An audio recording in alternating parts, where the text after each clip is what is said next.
அகில உலகம் போற்றும் எங்கள் அண்ணல் அம்பேத்கர்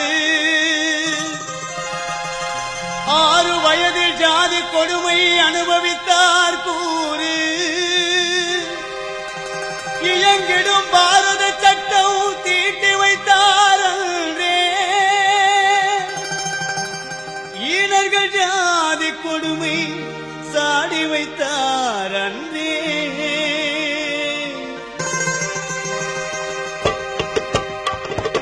அகில உலகம் போற்றும் எங்கள் அண்ணல் அம்பேத்கர் அகில உலகம் போற்றும் எங்கள் அண்ணல் அம்பேத்கர் 6 வயது ஜாதி கொடுமை அனுபவித்தார் கூறு 6 வயது ஜாதி கொடுமை அனுபவித்தார் கூறு அகில உலகம் போற்றும் எங்கள் அண்ணல் அம்பேத்கர்